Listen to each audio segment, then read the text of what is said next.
चलो, good morning बेटा. Bipin sir is here. तो बेटा लास्ट આપણે ચેપ્ટર નંબર 2 ને ઓવર કર્યું. હવે આપણે આજે શરૂઆત કરીએ છીએ નેક્સ્ટ ચેપ્ટર નંબર 3 વિદ્યુત પ્રવાહ અથવા પ્રવાહ વિદ્યુત. ઇંગ્લિશમાં આપણે બોલીએ ઇલેક્ટ્રિક કરંટ. બેટા આપણો જે હેતુ હતો, આપણો ટાર્ગેટ હતો, અત્યાર સુધી આપણે જે સ્ટડી કર્યું એની અંદર આપણે વિદ્યુત પ્રવાહ નથી ભણ્યા. પ્રવાહને બનાવનાર વિદ્યુત ભારિત કણો, વિદ્યુત ભાર, એના ઉપર ભણ્યા. વિદ્યુત ભારો પર બળ લાગે છે એ ભણ્યા. વિદ્યુત ભારોને અત્યાર સુધી આપણે સ્થિર જ ધારેલા, પણ હવે આ પ્રકરણથી આપણે વિદ્યુત ભારને ગતિ કરાવવાની છે. મારી વાત સમજાય છે? હવે તમે લોકોને બધાને ખબર, વિદ્યુત ભારો સ્થિર રહેવાનું કારણ કે નજીક જો બીજો વિદ્યુત ભાર લાવવામાં આવે તો બંને વચ્ચે કુલંબીય બળ વર્તાય, અને એ કુલંબીય બળ કેવા હોય? સમાન અને પરસ્પર વિરોધી, યાની ઇન્ટરેક્શન. એના પરિણામે વિદ્યુત ભારો પરના બળ સમાન અને વિરોધી એટલે સ્થિર. અને સમાન અને વિરોધી બળ, ધારો કે આપણે હવે એવું કરીએ કે આ બળોનું જે બેલેન્સ થતું હતું, સંતુલન હતું, એની જગ્યા પર આપણે એને અસંતુલન કરાવીએ તો ચોક્કસપણે જે વિદ્યુત ભાર સ્થિર હતો એ વિદ્યુત ભાર શું કરશે? એ હવે વાહકની અંદર ગતિ કરશે. અને દીકરા, ગતિ કરતો વિદ્યુત ભાર જે રચના કરે એને જ આપણે બોલીએ પ્રવાહ વિદ્યુત, અર્થાત વિદ્યુત પ્રવાહ.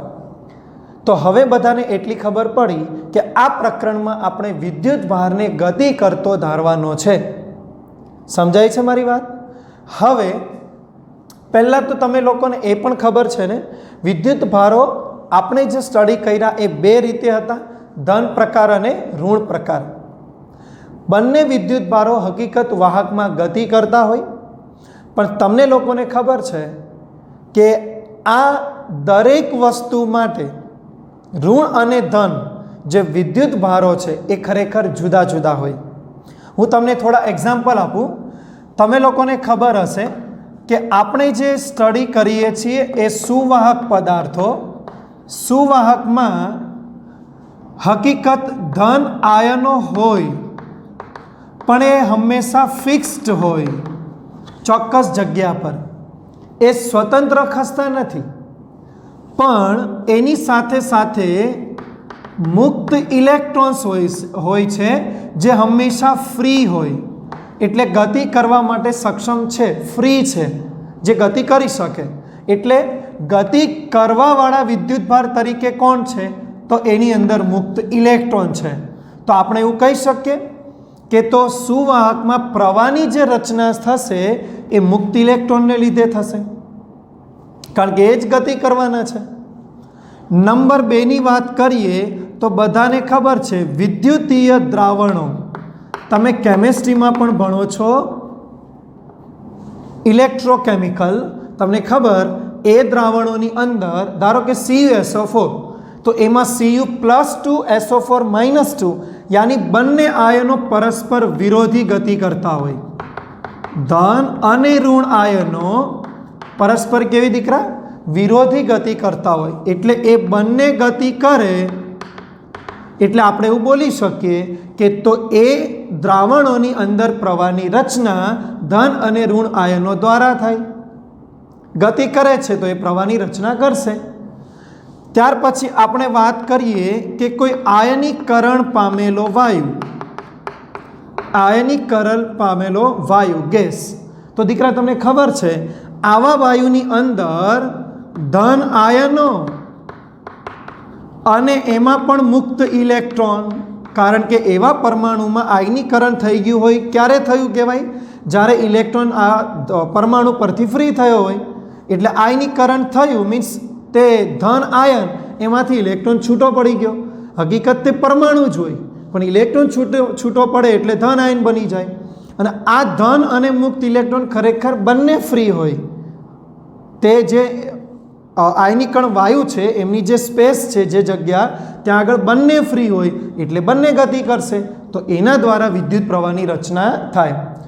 આપણે ફ્યુચરની અંદર હજુ સુવાહક બાદ અર્ધવાહક ઉપર પણ ભણવાના છીએ, જેની અંદર ઇલેક્ટ્રોન ફ્રી તો હોય જ, સાથે સાથે એક હોલ્સ જે ધન તરીકેનું બિહેવિયર ધરાવતા હોય એવા ધન હોલ્સ પણ એની અંદર વિદ્યુત પ્રવાહને રચવા માટે જવાબદાર છે, જેની ચર્ચા આપણે હમણાં નથી કરતા, ફ્યુચરના ટોપિકની અંદર આપણે કરવાના છીએ. અત્યારે તમારે જેની સાથે કામ લેવાનું છે એ પદાર્થો છે સુવાહક, કારણ કે આપણે પ્રવાહની રચનામાં જે વાહકતાર વાપરીશું એ બધા સુવાહક પદાર્થો છે, જેમ કે કોપર વાયર, એલ્યુમિનિયમ વાયર. આ દરેકમાં વિદ્યુત ગતિ કરવા માટે મીન્સ વિદ્યુત ભાર ગતિ કરવા માટે તમારે કોને યાદ રાખવાનું છે? એ છે ઇલેક્ટ્રોન. એટલે પ્રવાહની રચના કરનાર કોણ થયા? ઇલેક્ટ્રોન. દીકરા ખબર પડી? બીજી એક વાત તમને લોકોને ખબર હશે કે કુદરતી રીતે જો આપણે જોવા જઈએ તો આકાશની અંદર એટલે સ્પેસમાં જે આયનોસ્ફિયર કરીને લેયર છે ત્યાં આગળ મુક્ત ઇલેક્ટ્રોન્સ એટલે મુક્ત વિદ્યુત ભારો ખરેખર ખૂબ વધારે છે. એ ખાસ કરીને આ વાયુના પ્રમાણને લીધે. બીજું તમને એક વસ્તુ જણાવું કે આપણે અત્યારે વિદ્યુત ભારો એટલે કણોની ગતિની વાત કરીએ છીએ, જેને લીધે પ્રવાહ રચાય. તો તમને ખબર છે ખાસ જ્યારે વીજ ચમકારા થાય અને એ દરમિયાન વિદ્યુત ભારોની જ ગતિ થતી હોય, પણ એ દરમિયાન વિદ્યુત ભારોની અસ્તવ્યસ્ત વધતી ઓછી માત્રામાં ગતિ થાય, એટલે એ વખતે વધતા ઓછા માત્રામાં વિદ્યુત પ્રવાહની રચના થાય. એ કોઈ કોન્સ્ટન્ટ નથી, એ વધતા ઓછી માત્રામાં ક્યારેક વધી જાય ક્યારેક ઓછો, આવી માત્રામાં ત્યાં વિદ્યુત પ્રવાહની રચના થાય. અને વૈજ્ઞાનિકોનું કહેવું છે કે ત્યાં આગળ વિદ્યુત પ્રવાહ હજારો એમ્પિયરના ક્રમનો હોય. તમને ખબર, એટલે જ તો વીજળી પડવાથી ઘણી વખત આપણને નુકસાન થતું હોય છે. બીજું તમને લોકોને ખબર છે આપણા માણસના શરીરની જે ચેતાઓ છે એની અંદર પણ કહેવાય છે કે વિદ્યુત પ્રવાહ પસાર થાય અને સંદેશાઓની આપ-લે થતી હોય. તો દીકરા તે સ્થાને જે વિદ્યુત પ્રવાહ છે ને એ ખરેખર મિલી એમ્પિયરના ક્રમનો હોય. સમજાય છે? યાની અલગ અલગ સ્થાનો પર વિદ્યુત પ્રવાહની વહન વેલ્યુ જુદી જુદી હોય. સમજાયું મારી વાત? તો આ થોડીક એક બેસિક ઇન્ટ્રોડક્શન છે આપણે જે ચેપ્ટર ભણવાના છીએ એના ઉપર. ઓકે, ચલો. પણ હવે આપણે આ ચેપ્ટરના ટોપિકને સ્ટાર્ટ કરીએ તો પહેલો ટોપિક આપણે વિદ્યુત પ્રવાહ કોને કહીએ એના વિશે જાણવાનો છે. Electric current. What is electric current?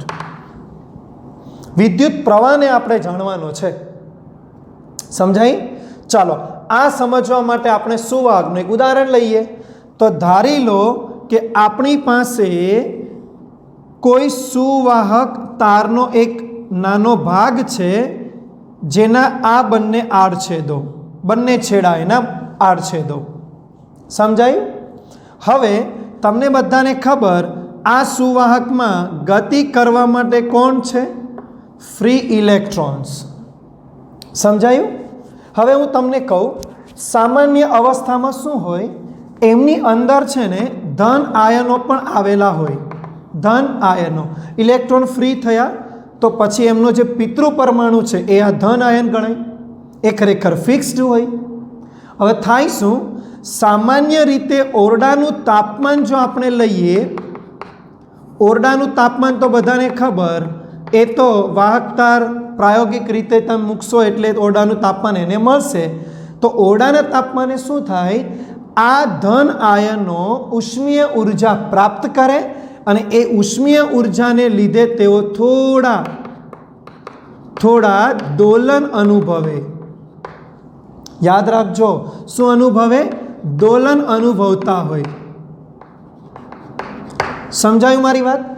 અને એમની આસપાસ અસ્તવ્યસ્ત કોઈ ઠેકાણું નથી, કોઈ પણ મન પડે એવી દિશામાં ઇલેક્ટ્રોન્સ ગતિ કરતા હોય, મુક્ત રીતે હરતા ફરતા કહેવાય. કોઈનું બંધન નથી એના પર, એકદમ બિંદાસ છે અને એ આસપાસ ગતિ કરતા હોય. સમજાય મારી વાત? તમે કામ કરો, આ નળાકારનો એક આડછેદ કલ્પના કરો. ચાલો આ આડછેદ મને તમે જણાવો, હું આ આડછેદ પર એકદમ સ્થિત રીતે વિચારું તો કેટલાક ઇલેક્ટ્રોન એકમ સમયમાં જમણી બાજુ જતા હશે, તો કેટલાક ઇલેક્ટ્રોન ડાબી બાજુ જતા હશે. समझाय छे? तो हकीकतनी अंदर जो एकम समयमां तमने खबर आपणे दीकरा कोईपण राशिनी गणतरी सूक्ष्मथी चालू करीए छे तो मैं पण अत्यारे समय एकम लीधो छे। तो एकम समयमां पसार थतो अथवा पसार थता इलेक्ट्रॉन संख्या हूँ लखूँ छूं सरेराश संख्या, कारण के आ बदलाती होय ए हमेशा शून्य होय। दीकरा तमारे याद राखवानुं छे, सामान्य कोईपण वाहकतार आ सामान्य छे, ओरडाना तापमाने राखशो आ दरमियान जे इलेक्ट्रॉन तेमनी अंदर छे ए आड़छेदमांथी तमे एकम समयमां पसार थता इलेक्ट्रॉननी सरेराश संख्या काउंट करशो तो ए तो शून्य आवशे। तमे दिमाग लगावो, जो आड़छेदमांथी पसार थती इलेक्ट्रॉन संख्या ज 0 छे तो पसार थतो विद्युत भार एवरेज काउंट करो तो 0 थाय। याद छे ने Q बराबर NE, पासिंग संख्या ज आपणे 0 लईए तो पसार थतो सरेराश विद्युत भार 0। अने दीकरा जो विद्युत भार 0 होय तो आपणे अहींया बोली शकीए के प्रवाह रचातो नथी। आपणे बोली शकीए अहींया प्रवाह रचातो नथी। मारे तमने आ वातमां एटલું જ જણાવવું હતું કે પ્રવાહ રચાય ન રચાય એ ઇલેક્ટ્રોનની જે ગતિ છે ને એના પર આધારિત છે। અહીંયા અસ્તવ્યસ્ત ગતિ હતી એટલે પ્રવાહ નથી મળ્યો। એવું નહીં માનવાનું કે ઇલેક્ટ્રોન સ્થિર છે એટલે પ્રવાહ 0, નહીં, ગતિ કરે છે પણ અસ્તવ્યસ્ત ગતિને લીધે એમની એવરેજ 0 છે એટલે પસાર થતો સરેરાશ વિદ્યુતભાર 0 થવાથી ક્લિયર? આટલે સુધી ખબર પડી ગઈ? હવે આપણે काम करिए, आ जे आर छे वाहकतार छे एने फरीथी हूँ अहींया बतावुं, ध्यानथी बधा सीखो। आ फरीथी वाहकतार, आ वखते आ जे सुवाहकतार छे, सुवाहकतार आपणे काम करवानुं छे। आ तारनो आड़छेद अने एनी त्रिज्या धारी लो, आ त्रिज्या आर छे, केटली? आर।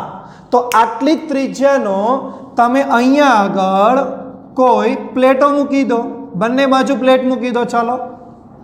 पण केवी? आ धन विद्युत भारित प्लेट, आ ऋण विद्युत भारित प्लेट। हवे थशे शुं? आ सिच्युएशन में धन थी ऋण एटले आ दिशा में विद्युत क्षेत्र स्थापित थई जाय। बधा जाणे छे, हवे तो भणी गया आपणे। एटले धन थी ऋण दिशा में विद्युत क्षेत्र लागू पड़ी जशे अने विद्युत क्षेत्र आवे एटले इलेक्ट्रॉन पर बळ लागशे અને ઇલેક્ટ્રોન બળ પર બળ કઈ દિશામાં હોય? દીકરા યાદ રાખો, ક્ષેત્રની વિરુદ્ધ। એટલે આ આડછેદ પરના ઇલેક્ટ્રોન પર બળ લાગે આ દિશામાં, એટલે એ ઇલેક્ટ્રોન શું કરશે? તો એ ફટાકથી ગતિ કરીને આ છેડા સુધી પહોંચી જશે। મારી વાત સમજાય?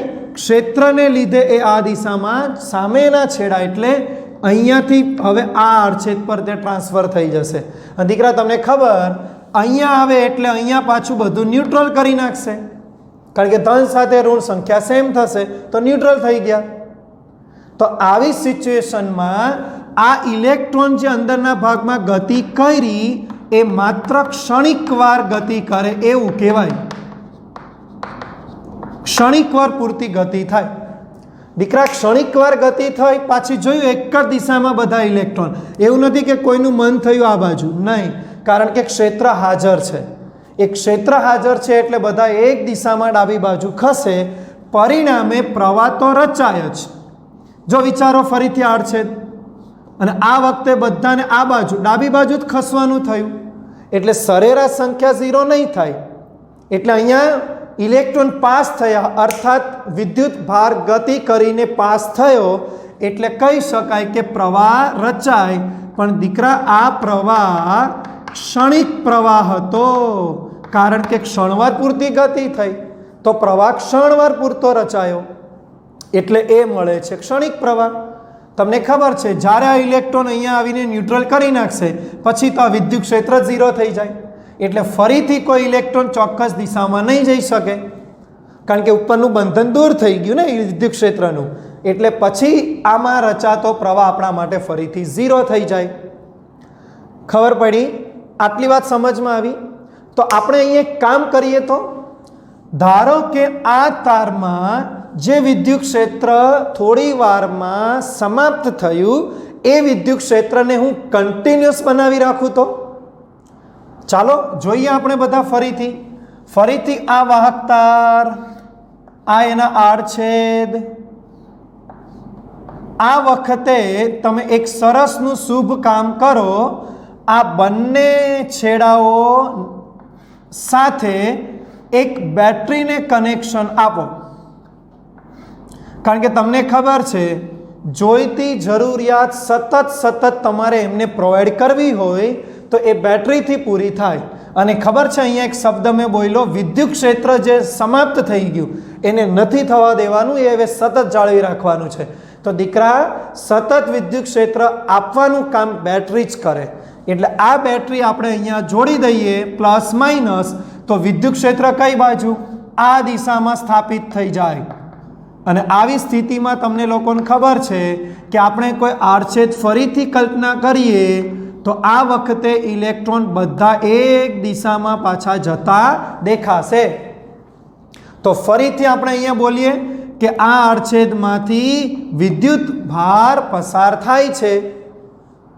મારી વાત ખબર પડી? અને તમે કામ કરો, ઓબ્ઝર્વેશન કરો એકમ સમયમાં કે કેટલો વિદ્યુત ભાર પસાર થયો. તો તમારે તમારા માઇન્ડમાં રાખવાનું છે એકમ સમયમાં આ આડછેદમાંથી જે વિદ્યુત ભાર પસાર થાય, શબ્દ ઉપર ફોકસ કરો. એકમ સમય એટલે ટી છેદમાં પસાર થતો વિદ્યુત ભારનો જથ્થો એટલે ક્યુ. તો આ પસાર થતો વિદ્યુત ભારનો જથ્થો એટલે જ તે તારમાંથી વહેતો વિદ્યુત પ્રવાહ. વિદ્યુત પ્રવાહને દીકરા હિન્દીની અંદર ધારા બોલીએ. યસ, એને ધારા બોલાય. તો એકમ સમયમાં આ આડછેદમાંથી પસાર થતા વિદ્યુત ભારના જથ્થા એટલે તેમાંથી પસાર થતો વિદ્યુત પ્રવાહ. તો તમારે લોકોએ વ્યાખ્યા હવેથી યાદ રાખવાની છે. વાહક તારના કોઈ પણ આડછેદમાંથી એકમ સમયમાં પસાર થતા વિદ્યુત ભારના જથ્થાને વિદ્યુત પ્રવાહ કહે છે, જેની સંજ્ઞા આપણે આઈ લઈએ છીએ. આઈ લેવાય છે. સમજાયું મારી વાત? ખરેખર આ છે ને આઈ સંજ્ઞા એ આપણે કોમ્પ્યુટરમાં તમને ખબર, કોમ્પ્યુટરની લેંગ્વેજમાં ઇટાલિક લખીએ હે ને, જનરલી આ રીતે એ નક્કી થયું છે, પણ આપણે સિમ્પલી આઈ તરીકે એને લખતા હોઈએ. બરાબર? એટલે પ્રવાહનો સિમ્બોલ. મારી વાત સમજાઈ બધાને? હવે કામ કરો, ધારી લો કે ટાઈમિંગ ટી અને પસાર થતો વિદ્યુત ભાર ક્યુ, તો મને આ પ્રવાહનું સમીકરણ મળે. તો બોલો, આ પ્રવાહનું સમીકરણ મને શું મળે? I બરાબર ક્યુ બાય ટી. હું વધારે આગળ એને ડિફાઇન કરું તો એની બાય ટી. કારણ કે વિદ્યુત ભાર બનાવવા માટેનું કામ તો ઇલેક્ટ્રોન સંખ્યા જ કરે છે ને, એટલા માટે આપણે એને બોલીએ ક્યુ બાય ટી અથવા એની બાય ટી. બોલો, સમજાયું મારી વાત? હજી એક વાત બહુ સમજવા જેવી.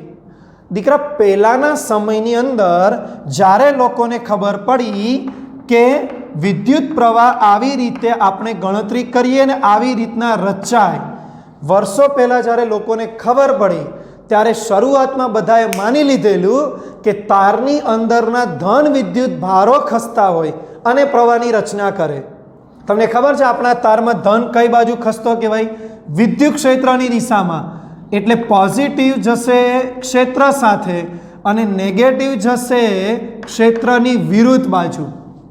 તો પહેલાંના સમયમાં લોકોએ માની લીધેલું કે ક્ષેત્ર સાથે પ્રવાહ રચાય એટલે કે પ્રવાહ ધન વિદ્યુતભાર દ્વારા રચાય, અને એના ઉપર પછી બહુ બધા કન્સેપ્ટો લખાઈ ગયા, બહુ બધી થિયરીઓ બની ગઈ. અને ઘણા લાંબા સમય પછી ખબર પડી કે ખરેખર વાહક તારમાં ધન આયનો તો ફિક્સ છે. તો પછી આ પ્રવાહ રચે છે કોણ? તો એ પ્રવાહની રચના કરે છે ઇલેક્ટ્રોન, જે ઓલરેડી ફ્રી છે. દીકરા, જ્યારે સુવાહક પર રિસર્ચ ચાલતા હતા ત્યારે આ વાત સામે આવેલી કે એમની અંદરના ફ્રી ઇલેક્ટ્રોન્સ એક ક્ષેત્રની વિરુદ્ધમાં ગતિ કરીને પ્રવાહની રચના કરે છે. પણ ત્યાં સુધીમાં ઘણી થિયરીઓ ધન પ્રવાહ રચાય ધનને લીધે એવી થિયરીઓ બની ગયેલી. એટલે વૈજ્ઞાનિકોએ ધન દ્વારા જે પ્રવાહ રચના થાય એને રિવાજ બનાવી દીધેલો, એટલે એને રેવાજિક વિદ્યુત પ્રવાહ કહેવાય. પણ વાસ્તવમાં આપણને જે પ્રવાહ મળે એ ઇલેક્ટ્રોનની ગતિને લીધે મળે. અને ઇલેક્ટ્રોન કઈ બાજુ જાય? રેવાજિકની આ વિરુદ્ધ દિશામાં, એટલે ક્ષેત્રની વિરુદ્ધ દિશામાં. એટલે વાસ્તવિક પરિસ્થિતિ છે ઇલેક્ટ્રોનને લીધે પ્રવાહ. તો આવા પ્રવાહને વાસ્તવિક પ્રવાહ આપણે બોલીશું. યાદ રાખો બધા. હકીકતમાં રેવાજિક વિદ્યુત પ્રવાહ, આપણે એનું જ સીધું લખીએ.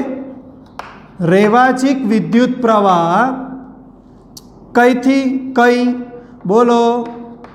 ધનથી ઋણ દિશામાં હોય, જેવું લોકો માનતા હતા. પણ વાસ્તવિકતા ખબર પડી એટલે વાસ્તવિક પ્રવાહ કોને લીધે? ઇલેક્ટ્રોન દ્વારા. અને એ કઈ બાજુ? ઋણથી ધન તરફ. મારી વાત ખબર પડી? રેવાજિક વિદ્યુત પ્રવાહ. અને આપણે દીકરા જે પણ થિયરી ભણવાના છીએ એમાં આપણે રેવાજિક પ્રવાહ સાથે કામ લેવાનું વધારે છે, એટલે ધનથી ઋણ.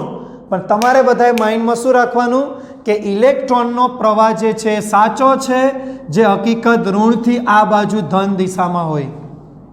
આ આકૃતિ જે બોર્ડ ઉપર છે ને એમાં કોઈ બોલે કે સર રેવાજિક પ્રવાહ, તો આન્સર છે સમઘડી, આ ધનથી ઋણ. કોઈ બોલે સર વાસ્તવિક પ્રવાહ, તો આ છે ઋણથી ધન, એટલે વિષમઘડી આ. બોલો, ખબર પડી? તો તમારે આ પ્રવાહની દિશા વિશે, પ્રવાહ કયો છે એના વિશે પણ ધ્યાનમાં રાખવાનું છે.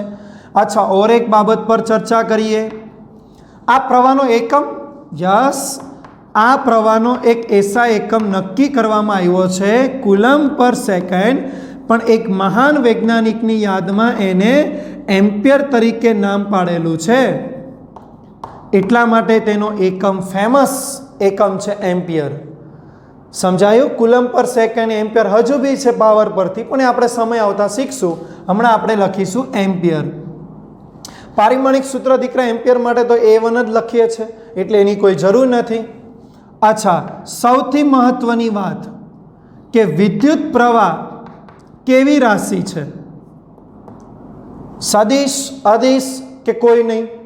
આ બહુ સમજવા જેવી વાત, ધ્યાનથી સમજો. તમને ખબર છે પ્રવાહ એટલે હકીકત કોણ? પસાર થતો વિદ્યુત ભારનો જથ્થો. દીકરા, વિદ્યુત ભાર તો અદિશ રાશિ.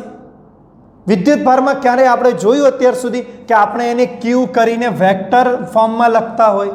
નહીં. વિદ્યુત ભારનો જથ્થો હંમેશા અદિશમાં કાઉન્ટ થાય. એટલે આ વિદ્યુત ભાર અદિશ છે તો પ્રવાહ પણ અદિશ જ ગણાય. એટલે સ્કેલર ક્વોન્ટિટી, એ સ્કેલર છે, અદિશ છે. પણ તમને એક વસ્તુ સમજાવું, ઉદાહરણ તમે જોજો. સ્કેલર છે એટલે અદિશ, પણ છતાંય કે, ચલો એક એક્ઝામ્પલ લઈએ. માની લો મારી પાસે તાર વાયરની એક બ્રાન્ચ છે, બ્રાન્ચ વાયરોની ભણીશું, છતાં હમણાં એક્ઝામ્પલ. આ બાજુથી 2 એમ્પિયર પ્રવાહ આવે છે, આ બાજુથી 1 એમ્પિયર પ્રવાહ જાય છે. તો મને જણાવો તો આ બિંદુ પાસેથી જમણી બાજુ આ માર્ગ ઉપર કેટલો પ્રવાહ જાય? તો બધા લોકોને ખબર પડે 2 એમ્પિયર આવેલો એ 2 ભાગમાં વહેંચાયો, તો અહીંયા 1 એમ્પિયર હોય તો અહીંયા પણ 1 એમ્પિયર જ હોય. તો દીકરા એક વસ્તુ ઓબ્ઝર્વ કરી, આવેલો 2, વિભાજન બંને દિશામાં 1 1. તો આવા કિસ્સામાં 1 એમ્પિયર તમે ભાગલા પાડીને બોલો, બતાવ્યા ને કે અહીંયાથી 1 એમ્પિયર આ દિશામાં, આ બિંદુથી 1 એમ્પિયર દૂર જતી દિશામાં આ બાજુ. તો આવા કિસ્સામાં દિશાનું મહત્વ છે. યાની કેટલાક આવા કિસ્સામાં આપણે પ્રવાહની દિશાને સમજવી જરૂરી છે, નહીંતર આપણને આ પ્રવાહ ન મળે. એટલા માટે પ્રવાહ છે અદિશ. યાદ રાખો, સ્કેલર એટલે મુખ્યત્વે બોલાય અદિશ. પણ આવા કિસ્સામાં બ્રાન્ચના કિસ્સામાં આપણે દિશાનું મહત્વ લઈએ છીએ, એટલે આવી વચગાળાની સ્થિતિ થઈ આપણા માટે એમ અદિશ, પણ આપણે દિશા સાથે આવા કિસ્સામાં જોવાનું હોય એટલે આ વચગાળાની જે સ્થિતિ છે એટલા માટે એને આપણે ટેન્સર રાશિ તરીકે ઓળખીએ છીએ, ટેન્સર ક્વોન્ટિટી, ટેન્સર ક્વોન્ટિટી તમારે યાદ રાખવાનું છે, ટેન્સર રાશિ તરીકે ઓળખાય, વાસ્તવમાં અદિશ છે। જો ક્યાંય એમસીક્યુ પૂછે ને પહેલો ઓપ્શન અદિશ હોય તો અદિશ જ કરવાનો, પણ ન હોય ને ટેન્સર ક્વોન્ટિટી નામ આપે તો ટેન્સર તમે ઓપ્શન કરી શકો। બોલો દીકરા, ખબર પડી? તો આ બાબત તમારે વિદ્યુત પ્રવાહ માટે હવેથી યાદ રાખવાની છે। બોલો ક્લિયર? વ્યાખ્યા, સમીકરણ, એકમ, કેવી રાશિ છે તે, પ્રવાહની દિશા કઈ આપણે માનવાની છે, એ તમારે બધા પોઈન્ટને નોટની અંદર રાઇટ ડાઉન કરી દો। ચલો તો નોટમાં લખી દો પહેલા। ચાલો હવે આપણે ફરી પાછું એક બાબત ઉપર અભ્યાસ કરવાનો છે, એ બાબત વિદ્યુત પ્રવાહને જ લગતી બાબત, પણ કેટલાક કિસ્સામાં આપણને પરિણામ કંઈક જુદા મળે એ બાબત પર આપણે ચર્ચા કરીએ। ચલો ફરીથી આપણે વાહક તારનું ઉદાહરણ લઈએ। આ આપણી પાસે વાહક તાર છે, ઓકે। આ વાહક તારને ફરીથી સતત વિદ્યુત ભારોની ગતિ જાળવી રાખવા વિદ્યુત ક્ષેત્રની મદદ લેવી પડે, અને એ આપણને બેટરી દ્વારા પૂરું થાય એ કાર્ય, એટલા માટે બેટરી। ક્લિયર? ચાલો બધાને ખબર, ઇલેક્ટ્રોનની વાત કરીએ તો ડાબી બાજુ ગતિ કરે, ધન માટેની વાત કરો તો જમણી બાજુ। ક્ષેત્ર પણ આ દિશામાં છે, વિદ્યુત ક્ષેત્ર ઈ। ક્લિયર? આટલે સુધી તો જાણીએ છે। હવે માની લો કે આપણે ફરીથી કોઈ આડછેદ લઈએ અને આ આડછેદમાંથી પસાર થતો વિદ્યુતભાર આપણે ઓબ્ઝર્વ કરીએ। મારી વાત સમજજો, આડછેદમાંથી પસાર થતો વિદ્યુતભાર એટલે ક્યુ, એ આપણે ઓબ્ઝર્વ કરીએ અને એ ક્યુ આપણને સતત બદલાતો મળે છે। એટલે ધારો કે પહેલી સેકન્ડે જોયું તો મને 1 કુલમ મળે, ધારો કે થોડી વાર પછી કોઈ બીજી સેકન્ડે મેં જોયું તો મને અહીંયા મૂલ્ય વધારે મળે। યાની કે એક આપણે અહીંયા આગળ કોઈ વેલ્યુ લઈએ, પસંદ કરીએ ધારો કે 1 + t, તો આ ટીની માત્રા જો 1 સેકન્ડ 2 સેકન્ડ તમે મૂકતા જશો તો આવી સિચ્યુએશનમાં દર વખતે ક્યુની માત્રા કેવી મળશે? જુદી જુદી। જો ચેક કરો, પહેલી સેકન્ડ મૂકો તો 1 + 1 એટલે 2 કુલમ, 2 મૂકો 2 ને 1 3 કુલમ, 3 મૂકો 3 ને 1 4 કુલમ, મતલબ દર વખતે પસાર થતો વિદ્યુતભાર જુદો જુદો મળે। તો આવી સ્થિતિમાં દીકરા તમારે લોકોએ વિદ્યુત પ્રવાહને કેવી રીતે ગણવો, હું આ બાબતનું તમને અત્યારે ડિસ્કશન કરી દઉં। ચાલો ધ્યાનથી બધા જુઓ।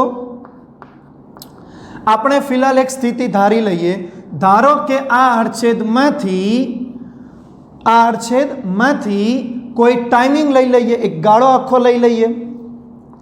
રેડી? સમજો, ધારો કે વાહક તારના કોઈ આડછેદમાંથી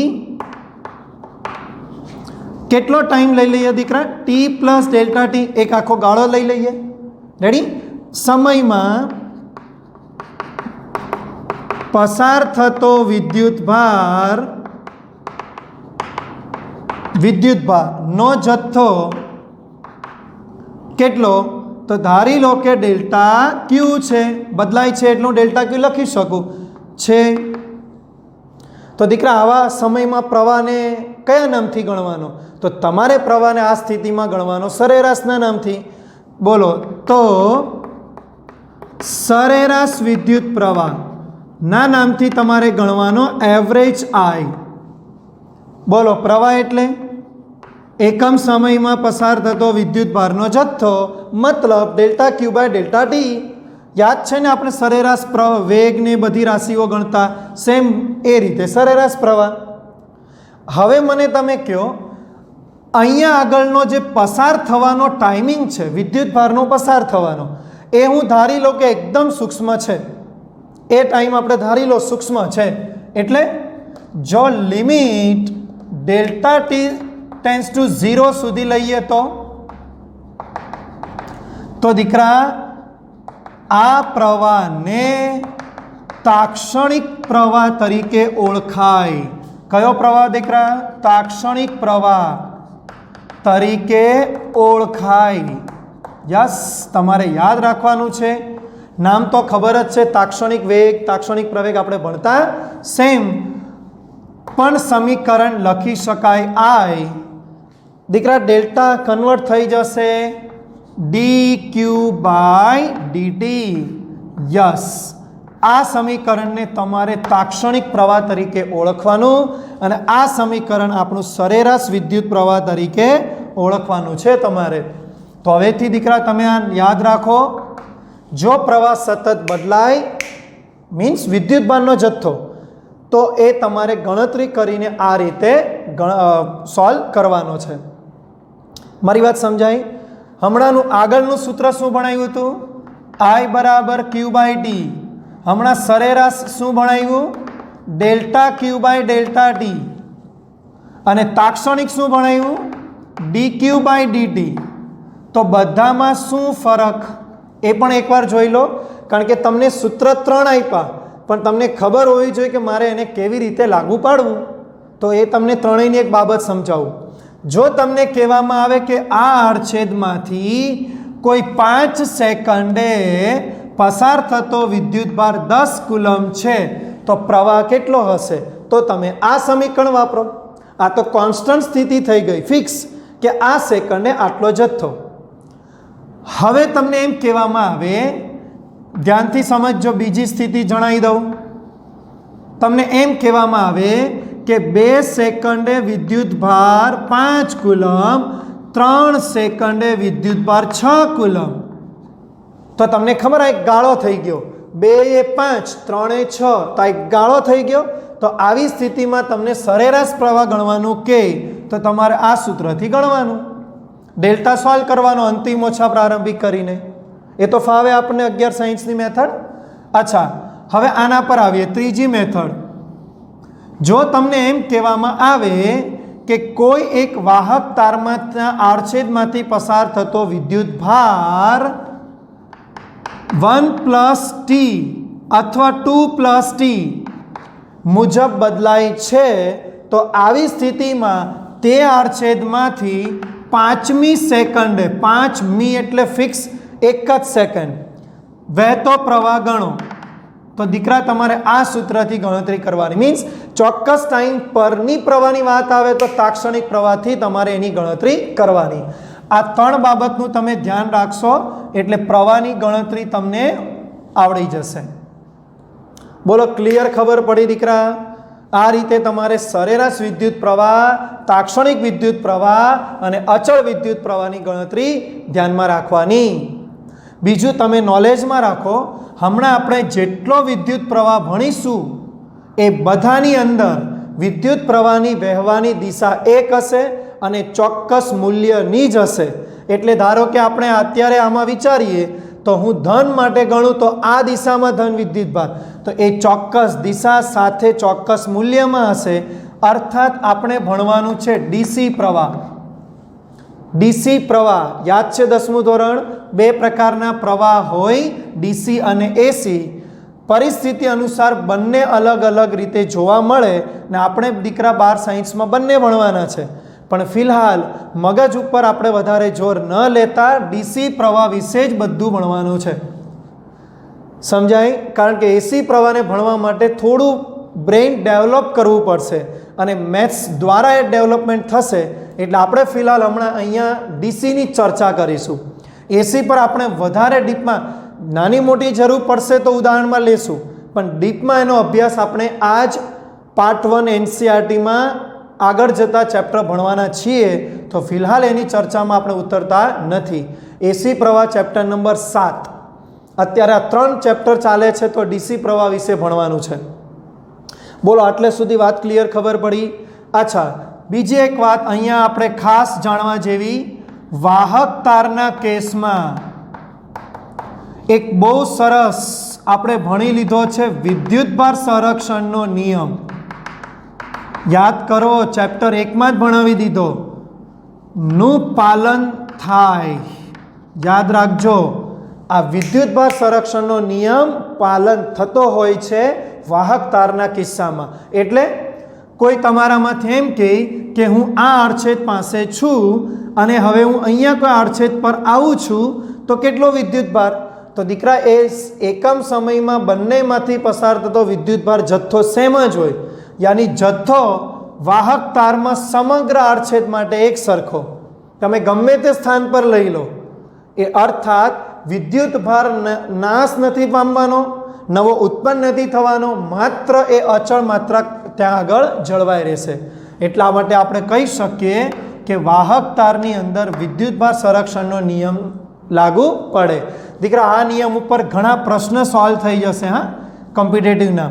એટલે બરોબર યાદ રાખજો વાહક તારના આડછેદ માટે.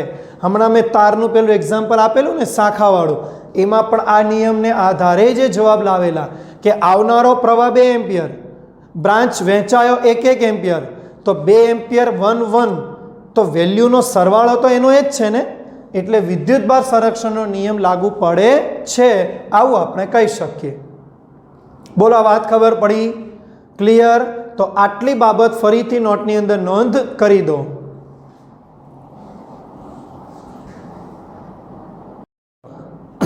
તો બેટા, હવે આપણે વિદ્યુત પ્રવાહની ગણતરી કરતા શીખી ગયા પછી હવે શીખવાનું એ છે કે કોઈ પણ વાહક તારની અંદર અવરોધ રહેલો હોય. કારણ કે જ્યારે ઇલેક્ટ્રોન ધન આયનની આસપાસથી પસાર થતા હોય તો ધન આયન, આપણે વાત કરી કે ઓરડાના તાપમાને થોડા એ પણ ચલાયમાન એટલે કે દોલન કરતા હોય તો એ વખતે અથડામણ થવાની, અર્થાત અહીંયા આગળ ઇલેક્ટ્રોનની ગતિ અવરોધ હશે. તો શબ્દ આવે છે અવરોધ. પણ આ અવરોધની શરૂઆત ક્યાંથી થઈ? તો વાત એ છે કે ઈસવીસન 1828ની અંદર એક મહાન ભૌતિક શાસ્ત્રી અને ગણિત શાસ્ત્રી એવા જ્યોર્જ સાયમન ઓહમ, ફૂલ નેમ છે જ્યોર્જ સાયમન ઓહમ, જેને આપણે ઓળખીએ છીએ ઓહમનો નિયમ. તો આ વૈજ્ઞાનિકે કોઈ પણ વાહક તારમાં જે અવરોધ મળે એ અવરોધની માત્રા ગણવા માટેનું એક પ્રોપર સમીકરણ રજૂ કર્યું અને એ સમીકરણ હવે આપણે ભણવાનું છે. તો હવે ધ્યાનથી સમજો. અહીંયા આગળ આપણે એક વાહક તારનું ઉદાહરણ લીધું. આ વાહક તારના 2 છેડા વચ્ચે બધાને ખબર કોન્સ્ટન્ટ વિદ્યુત ક્ષેત્ર લાગુ પાડવા માટે બેટરી, અને એ બેટરીને વોલ્ટ હોય એટલે V. એટલે અત્યારે બેટરી નથી દોરી, પણ વિચારો કે બેટરી દ્વારા આ તારના 2 છેડા પર કેટલો વોલ્ટ આવે છે? V volt. અને આ તારમાંથી વહેતો પ્રવાહ મેં ધનને ધ્યાનમાં રાખીને રેવાજીક પ્રવાહ લઉં છું, જે અત્યારે ધારો કે I છે. સમજ પડી? હું અત્યારે આ જે પ્રોસેસ કરું છું ને, એ ચોક્કસ એક તાપમાને હું આ પ્રોસેસ કરું છું. મારી વાત સમજજો. કારણ કે તાપમાન બદલાશે તો પેલા અંદરના ધન આયનોની ગતિમાં પ્રોબ્લેમ, મતલબ થોડો ઘણો ચેન્જ આવશે. એ ચેન્જને કારણે પ્રવાહ એટલે ઇલેક્ટ્રોનની ગતિમાં કંઈક પ્રોબ્લેમ થશે, વધારે અવરોધ હશે, એવું પણ બોલી શકાય. તો અત્યારે હું જે પરિસ્થિતિ લઉં છું એ સ્ટેબલ છે, એટલે કે હું એક ચોક્કસ તાપમાનની પરિસ્થિતિને લઉં છું. તો વૈજ્ઞાનિક ઓહમના મત મુજબ, હવે ધ્યાનથી સાંભળજો, કોઈ પણ નિશ્ચિત ભૌતિક પરિસ્થિતિ એટલે કે ચોક્કસ તાપમાને રાખેલા વાહક તાર, એટલે આ માંથી જ્યારે પ્રવાહ વહેતો હોય, એટલે વહે જ છે અત્યારે આપણા માટે અહીં, તો એ પ્રવાહ વાહક તારના 2 છેડા વચ્ચેના વોલ્ટેજ એટલે કે V, જેને આપણે બોલીએ વિદ્યુત સ્થિતિમાનના તફાવત, અને આ જે પ્રવાહ I છે એ બંને એકબીજાના સમપ્રમાણમાં હોય. વાતને સમજો. નિશ્ચિત ભૌતિક પરિસ્થિતિમાં, નિશ્ચિત ભૌતિક પરિસ્થિતિ એટલે ચોક્કસ તાપમાન પરિસ્થિતિમાં રાખેલા વાહક તારમાંથી વિદ્યુત પ્રવાહ વહેતો હોય ત્યારે તેના 2 છેડા વચ્ચેનો તેના બે છેડા વચ્ચેનો હું શોર્ટમાં લખું છું પીડી, વિદ્યુત સ્થિતિમાન તફાવત એટલે વી એ વહેતા વિદ્યુત પ્રવાહ એટલે આઈ, જે તારમાંથી વહે પ્રવાહ તે ના સમપ્રમાણમાં હોય છે, સમપ્રમાણમાં હોય છે, જે ઓહમના નિયમ તરીકે ઓળખાય. આ જે નિયમ છે ને એને મારે સમીકરણમાં રજૂ કરવો હોય તો લખી શકાય વી ચલે છે આઈ, એટલે બે છેડા વચ્ચેનો પીડી એ આઈના સમપ્રમાણમાં. અહીંયા હું એવું પણ બોલી શકું કે જો હું બેટરીના વોલ્ટ વધારી દઈશ તો વી વધવાથી આઈ વધશે, બેટરીના વોલ્ટ ઘટાડીશ તો વી ઘટતા આઈ ઘટશે, મતલબ સમપ્રમાણ રિલેશન. દીકરા સમપ્રમાણને સાથે સાથે આવું પણ બોલી શકાય વી ચલે છે આઈ, અને આ ગુણોત્તર સમપ્રમાણ કાઢો એટલે અચળાંક, કોઈને કોઈ તો કોન્સ્ટન્ટ આવશે, એ કોન્સ્ટન્ટ એટલે જ આર, એ કોન્સ્ટન્ટ એટલે જ કોણ? આર. આર એટલે વાહકનો અવરોધ, અવરોધને આપણે અંગ્રેજીમાં બોલીએ રેઝિસ્ટન્સ. દીકરા દરેકના જીવનમાં પણ રેઝિસ્ટન્સ હોય, એમ વાહકતા સુવાહકના જીવનનો આ રેઝિસ્ટન્સ, વાહકનો અવરોધ. એટલે આ જે અચળ ગુણોત્તર છે એ અચળ ગુણોત્તર આપણને અવરોધની માત્રા દર્શાવે. અને તમે આને મલ્ટીપ્લાયમાં રિલેશન લખો તો લખાય V equals to I R. I R, યાદ રાખો અય્યર, જેને ઓહમનો નિયમ કહેવાય, ઓહમનો નિયમ કહેવાય. બોલો ખબર પડી? આ સમીકરણ તમને 10મા ધોરણથી ખબર છે. રેડી? આ વાહકતાર અવરોધ અને જે છે ઓહમનો નિયમ. દીકરા અવરોધ નામ આવ્યું તો આપણે 12 સાયન્સમાં અવરોધ વિશે થોડું જાણીએ. હકીકત અવરોધ આર છે ને, પહેલાં બેઝિક ઇન્ફોર્મેશન, એનો એકમ શું? અરે બને ને વી બાય આઈ એટલે વોલ્ટ પર એમ્પિયર બોલીએ, પણ વૈજ્ઞાનિકના નામની યાદમાં બનાવવામાં આવ્યો છે ઓહમ, સંજ્ઞા છે ઓમેગા. સંજ્ઞાનું નામ શું દીકરા? ઓમેગા. Omega, omega. રેડી? સંજ્ઞા ઓહમ, જેને વંચાય ઓમેગા અથવા વોલ્ટ પર એમ્પિયર. કોઈ પારિમાણિક સૂત્ર બનાવવાની ટ્રાય કરો. પારિમાણિક સમીકરણ શું બનશે? વોલ્ટ એટલે યાદ છે ને, આ પારિમાણિક આપણે ભણેલા વોલ્ટેજનું ચેપ્ટર 2માં. પર એમ્પિયર એટલે ડિવાઈડ બાય એમ્પિયર કરું ને, એ એમ્પિયર ઉપર લઈ લો તો અહીંયા ડાયરેક્ટ -2. બોલો તો પારિમાણિક M1 L2 T-3 A -2 અવરોધનું પારિમાણિક સમીકરણ. ખબર પડી? બીજું તમે એક વસ્તુ ધ્યાન રાખો, આ જે વાહકતાર મટીરિયલ છે, જો આપણે અત્યારે કોપર મટીરિયલ લઈએ ને બદલે કોઈ એલ્યુમિનિયમ મટીરિયલ લઈએ તો દીકરા અંદરના પરમાણુ ઇલેક્ટ્રોન સંખ્યા વધઘટ થાય, એટલે અંદરની માત્રા ચેન્જ થાય, તો વાહકનો અવરોધ પણ ચેન્જ થાય. તો આવા કિસ્સામાં એમ બોલી શકાય કે અવરોધ આરનો આધાર કોના પર? દ્રવ્યના પ્રકાર, વાહકના દ્રવ્યના પ્રકાર. બીજું એમ બોલાય તાપમાન, કારણ કે તાપમાન બદલવાથી અંદરના ધન આયનની ગતિ વધશે, બદલાશે, તાપમાન પર બી આધારિત છે. સાથે સાથે અહીંયા આપણે દબાણ પણ બોલી શકીએ, તાપમાન દબાણનો રિલેશન છે, બધાને ખબર. આ બધી બાબતો પર તેનો આધાર છે. ખાસ છે દ્રવ્યના પ્રકાર. આપણે વ્યવહારમાં જે વાયરો બનાવીએ એમાં એના પ્રકારનું ખૂબ જ ધ્યાન રાખવામાં આવે. જેને બીજું એવા તારને જ આપણે યુઝ કરતા હોય કે બહારના વાતાવરણના ટેમ્પરેચરની ઇફેક્ટ ઓછી થાય, એટલે આપણે મટીરિયલ બાબતે ખૂબ જ ધ્યાન રાખવામાં આવતું હોય જનરલી વ્યવહારમાં. બોલો આટલી વાત બધાને ખબર પડી? અવરોધ વિશેની કહાની આટલે સુધી બધાને ક્લિયર ખબર પડી ગઈ? હવે મારી વાત સાંભળો, આટલે સુધી ખબર પડી બરાબર. હવે આના ઉપર આપણે આગળ એ જાણવાનું છે. હા, તો આપણે હમણાં બેટરીની વાત ચાલે છે એટલે બેટા બેટરી પણ થોડી હેરાન કરી રહી છે. ચલો ઓકે, કંઈ વાંધો નહીં. તો હવે અવરોધ સાથેની ડિસ્કશન આપણે જોઈ કે હા ઓહમ નામના વૈજ્ઞાનિકે અવરોધ ઉપરની માત્રા સમજાવેલી તો આ રીતે. દીકરા આપણે અવરોધ ઉપર હજુ થોડી એક્સ્ટ્રા ડિટેલ નેક્સ્ટ લેક્ચરમાં આપીશ. હમણાં કન્ટિન્યુ થોડી ટેક્સ્ચ્યુઅલ ઇન્ફોર્મેશન પર આપણે ફોકસ કરીએ છીએ. સમજો આ જે અવરોધ છે ખરેખર આ વાહક તારની એક માત્રા છે. એ વાહક તારની અને અવરોધ હોય જ, કોઈ પણ જનરલી વાહક તાર લઈ લો, પણ એ વાહક તાર કેવું કહેવાય કે જો એના કેટલાક પરિમાણ જાણતા હોય તો પણ એની અવરોધની માત્રા ખબર પડે. તમને પ્રશ્ન થશે કે પરિમાણ પરથી અવરોધ, ચલો સમજીએ. તો એના માટે તમને મેં અહીંયા આગળ એક એક્ઝામ્પલ રજૂ કર્યું છે વાહક તાર.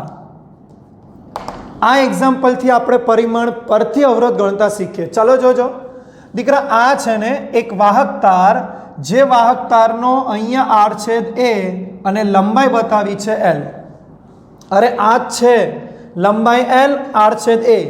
ભલે ચોરસ દોર્યો છે, સમજો એ તો સમજવા માટેનો આકાર છે, બાકી એ તમે ગોળાકાર લઈ શકો.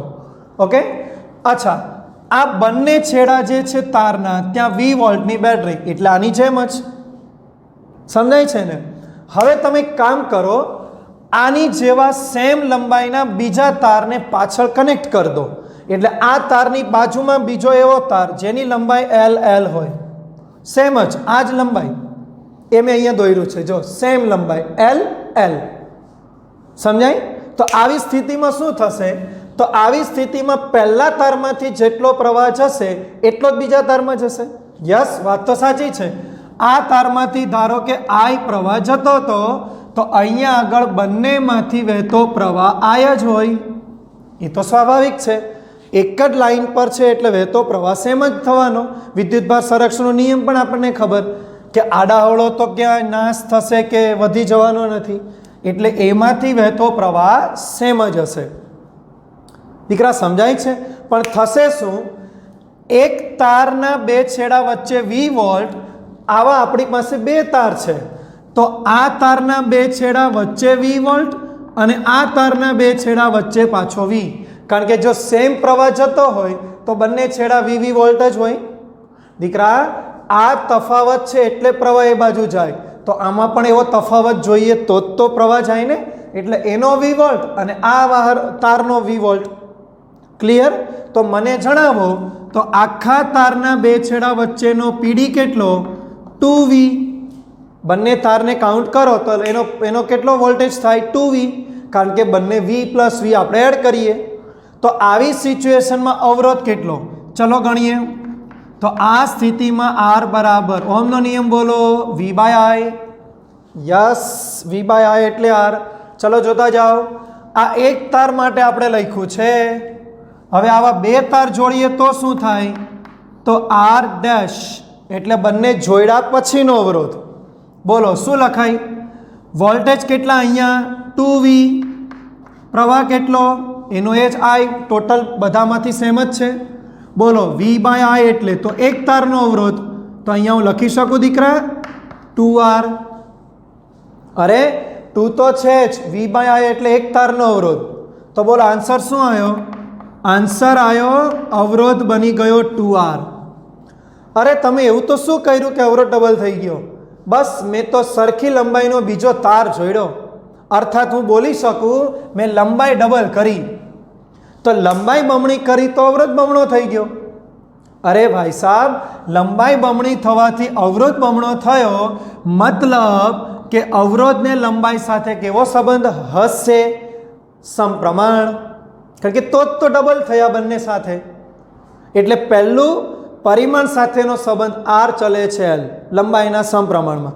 હવે બીજી એક વાત, ધારો કે આ વખતે બે તાર ન હોય, એક જ તાર, પણ એના આપણે વચ્ચેથી ટુકડા કરીએ. એટલે આમ તાર છે તો વચ્ચેથી એને કાપીએ અથવા ઊભો કાપીએ, મતલબ આડછેદ કપાવવો જોઈએ. એવી રીતે આપણે એના બે ભાગ કરીએ. એટલે જો આ એક ભાગ, આ બીજો ભાગ.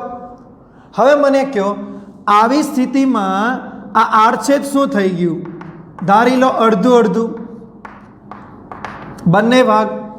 તો દીકરા જે પ્રવાહ તમે આય વહેડાવતા હતા એ પ્રવાહ આખા આડછેદમાંથી આય હતો. જોઈ લો આય સમગ્ર આડછેદ એમાં, પણ હવે તો a/2 થઈ ગયા. તો પ્રવાહ પણ દીકરા જો ફૂલ આડછેદમાં ટોટલ પ્રવાહ આવી છે, પણ નાના નાના બે ભાગ સમજો તો અડધો થશે પ્રવાહ. તો અહીંયા આગળ પ્રવાહ કેટલો I/2 અને નીચે પણ કેટલો I/2, યાની બંને ભાગોમાંથી વહેતો પ્રવાહ આ સ્થિતિમાં I/2. હવે તપાસો અહીંયા અવરોધ કેટલો, ચાલો જોઈએ. પહેલી વખત મેં જ્યારે ઓહમનો નિયમ એક તાર માટે લગાવું તો V/I. બીજી વખતે નવો અવરોધ બે ભાગ કર્યા પછીનો, ચલો બોલો વોલ્ટેજ કેટલા? અરે એક જ તાર છે ને, તો બે છેડા વચ્ચેનો વોલ્ટેજ V. હવે પ્રવાહ બોલો, તો બંનેમાંથી અડધો એટલે I/2, વળી પાછા 2 ઉપર તો V/I. V/I એટલે એક તારનો અવરોધ, તો જવાબ 2R. અરે ફરીથી અવરોધ બમણો થઈ ગયો. ઓહો, શું કર્યું પાછું? અરે આડછેદ અડધો કર્યો તો અવરોધ બમણો થયો. સમજો સમજો, આડછેદ અડધો અવરોધ બમણો, મતલબ એક વધે છે એક ઘટે છે, અર્થાત આ અવરોધ ક્ષેત્રફળ સાથે વ્યસ્ત સંબંધ ધરાવે છે. જોયું ને, ક્ષેત્રફળ ઘટ્યું તો અવરોધ વધ્યો, એટલે ક્ષેત્રફળ સાથે વ્યસ્ત સંબંધ. તો મને તમે જણાવો કે ઓવરઓલી આ ઉદાહરણ પરથી શું જાણવા મળ્યું? તો જાણવા મળ્યું કે અવરોધ લંબાઈના સમપ્રમાણમાં અને તેના આડછેદના ક્ષેત્રફળના વ્યસ્ત પ્રમાણમાં હોય. બોલો, જાણવા મળ્યું? આપણે અહીંયાથી સમપ્રમાણ હટાવી દઈએ તો અચળાંક તરીકે રાખીશું રો અને આન્સર L/A. કેટલું મસ્ત સમીકરણ, રોયલ/A. યાદ રાખો, રોયલ/A. હે ને, રોયલ મતલબ આપણે રીચ કહીએ. યસ, રીચ ઇક્વેશન આવી ગયું રોયલ/A. દીકરા રો શું છે? રોને બધાએ વાહકની અવરોધકતાના નામથી યાદ રાખવાનું છે. આના ઉપર ચર્ચા કરીશું હજુ આગળ, પણ હમણાં યાદ રાખો વાહકની અવરોધકતા. સમજ પડી? આ વાહકનો અવરોધ પરિમાણ આધારિત, લંબાઈ એટલે તારની લંબાઈ L, A એટલે તારના આડછેદનું ક્ષેત્રફળ. તો જો તમે એ જાણતા હોય અને એ જે મટીરિયલ છે એની અવરોધકતા જાણતા હોય તો એ તારનો અવરોધ તમે ગણી શકો. બોલો ક્લિયર? અવરોધકતા પર પછી ચર્ચા કરીએ. હમણાં આના ઉપર થોડી ઓર એક ડિસ્કશન કરીએ. જો તમે 1/R કરી દો, તમે આ અવરોધનું વ્યસ્ત કરી દો, તો અહીંયા આગળ વ્યસ્ત શું થાય? તો અહીંયા થાય A/ρ એટલે 1/ρ into L. બોલો થાય? દીકરા આ 1/ρ અને 1/R, આ 1/R એને જ દીકરા આપણે બોલીશું G, એટલે આપણા આ તારની વાહકત્વ. પેલું શું, સોરી વાહકતા. પેલું શું હતું? અવરોધ અને અવરોધકતા. આ છે વાહકત્વ, જીને આપણે બોલીશું વાહકત્વ. સમજ પડી? અને કોનું છે સમીકરણ? અહીંયા 1/ρ એને આપણે બોલીશું સિગ્મા A/L. આ આપણા માટે વાહકતાનું સમીકરણ, સોરી વાહકત્વ. જીને આપણે કયા નામથી બોલીશું? તારનું વાહકત્વ. કંડક્ટન્સ, પેલું રેઝિસ્ટન્સ અવરોધ, યસ, આર અવરોધ રેઝિસ્ટન્સ. આ છે કંડક્ટન્સ, મતલબ આ છે ને તારના દ્રવ્યની એક એવી પ્રોપર્ટી, એક એવો ગુણધર્મ છે કે એ તાર કેટલો વાહક, તાર પ્રવાહને વહેડાવવા માટે કેટલો આપણા માટે અનુકૂળ છે, એ એક ગુણધર્મ, એની માત્રા, એ આ કંડક્ટન્સ વાહકત્વ પરથી આપણે નક્કી કરી શકીએ. એ છે G. અને આ જે 1/ρ અવરોધકતાનું વ્યસ્ત એ છે સિગ્મા. સિગ્માને આપણે બધા બોલીએ વાહકત્વ, સોરી વાહકતા, એટલે કંડક્ટિવિટી. કંડક્ટિવિટી અવરોધકતાનું વ્યસ્ત એટલે વાહકતા, અને અવરોધનું વ્યસ્ત એટલે વાહકત્વ. કંડક્ટન્સ G સિમ્બોલથી આપણે યાદ રાખીશું. દીકરા એક વસ્તુ જોઈ, આરનો એકમ અહીંયા છે આપણી પાસે ઓમ, ઓમેગા, જનરલ આપણે યુઝ કરતા એકમ. તો એનું વ્યસ્ત એટલે G, તો Gનો એકમ શું હોવો જોઈએ? એ હોવો જોઈએ ઓમેગા ઇન્વર્સ. પણ આપણે એને ઊંધું ઉલટું કરી દઈએ તો આવો સિમ્બોલ થઈ જાય. તમે લોકો વિચારો, ઓહમ છે, ઇંગ્લિશમાં લખીએ OHM, ઓહમ. આપણે એનું વ્યસ્ત અહીંયા આગળ કરીએ છીએ એટલે પાછળથી શબ્દ MHO. MHO એટલે એને કહેવાય મહો. નામ છે, જીનો એકમ મહો. એટલે આ ઓમેગાનું ઉલટું વ્યસ્ત છે, એ વાહકત્વ જીનો એકમ બને. પારિમાણિક કોઈ પૂછે તો આમાં પ્લસ ઘાત માઇનસ થશે, માઇનસ ઘાત પ્લસ થશે. એટલે તમે વાહકત્વનો એકમ જીનો બનાવી શકો, પારિમાણિક બનાવી શકો. બોલો, આટલી ચર્ચા ખબર પડી. આ બાબત જાણકારી છે. આપણે પરિમાણ પરથી અવરોધ કેમ આધાર રાખે એ સમજવા માટે હતું. આ તમારે કોઈ પરીક્ષાલક્ષી કામનું નથી. પરીક્ષાલક્ષી આ સમીકરણ જ કામનું છે. પરિમાણ પરથી અવરોધ ગણવા માટેનું રોયલ બાય એ અને એનું વ્યસ્ત એટલે વાહકત્વ G sigma A by L. Sigma કોનું વ્યસ્ત? અવરોધકતાનું વ્યસ્ત. આના ઉપર આપણે હમણાં ચર્ચા કરીએ એ પહેલાં તમે આ બોર્ડ પરથી લખી દો.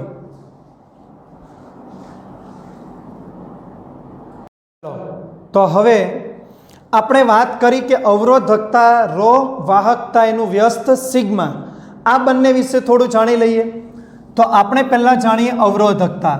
દીકરા, અવરોધકતાને જાણવા માટે અહીંયાથી સૂત્રનો કર્તા બનાવો. તો આપણે લખી શકીએ RA/L. હવે કામ કરો, આ આર છેદનું ક્ષેત્રફળ 1 એકમ ધારી લો અને લંબાઈ પણ 1 એકમ ધારી લો. એટલે 1 મીટર અથવા સેન્ટીમીટર, પહેલાંને 1 સેમી સ્ક્વેર અથવા મીટર સ્ક્વેર.